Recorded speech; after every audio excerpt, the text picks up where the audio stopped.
যেসব ছেলে মেয়ে ঘুম থেকে উঠে ঠাকুরের গান বলে তাকে আমি কোনোদিন শিক্ষিত বলিনি।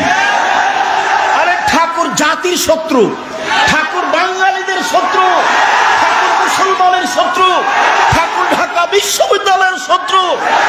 যেদিন ভারত, বাংলাদেশ, পাকিস্তান মুসলমান ইহুদি খ্রিস্টানদের হাতে, ব্রিটেনের হাতে, ইংরেজদের হাতে লজ্জিত হয়, অপমানিত হয়, জেল হাজতে থাকে, সেদিন ঠাকুর লন্ডনে মুচ পাকাই।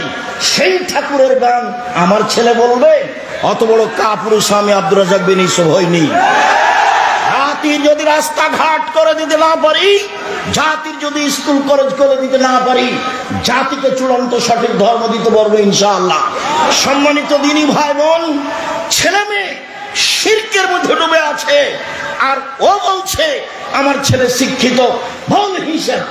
আপনি আপনার মেধাবী ছেলেকে করতে চেয়েছেন বড় ডাক্তার। বড় ডাক্তার মানে কি? ও তো প্রতারক। কিভাবে? প্রায় ডাক্তারি। আপনি ডাক্তার, আপনি কষ্ট নেবেন না ভাইজান। আপনার ডাক্তারের অভ্যাস যে যেই কোম্পানি তাকে টাকা দেয় সেই কোম্পানির ওষুধ লিখে। আপনি এই ছেলেকে পড়িয়া জাতির কি করতে চাইলেন? আপনি এই ছেলেকে পড়িয়া জাতির কি করতে চাইলেন? যারা ইঞ্জিনিয়ার তো তারা রাস্তাঘাটের টাকা মেরে খায়, ও হলো ধোঁকাবাজ। ওকে যে আপনি জাতির কি করতে চাইলেন?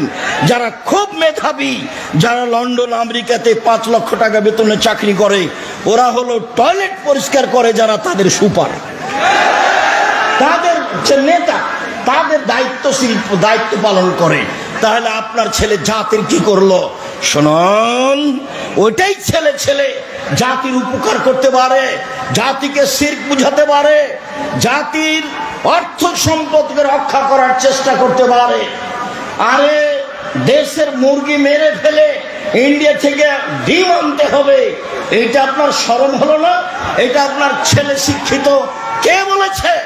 দেশের অর্থ সম্পদ, অফিস আদালত, কলকারখানা সবকিছু বন্ধ করে অন্যর কিছু আনতে হবে, অন্যের কাছে ধার করে নিয়ে আসতে হবে, তখন আপনার শিক্ষিত ছেলে শিক্ষিত? কে বলেছে? ভুল হিসাব। আরে যদি শহীদ মিনার তৈরি করি, হামজা আর করব?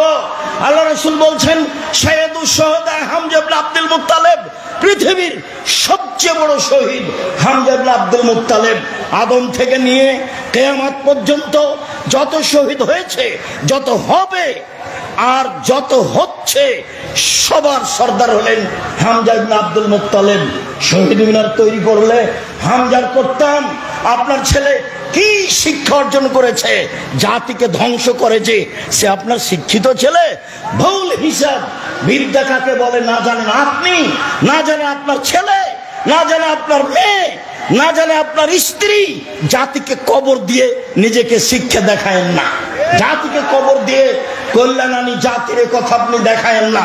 প্রত্যেকটা কর্ম আপনার জাতিকে ধ্বংস করা।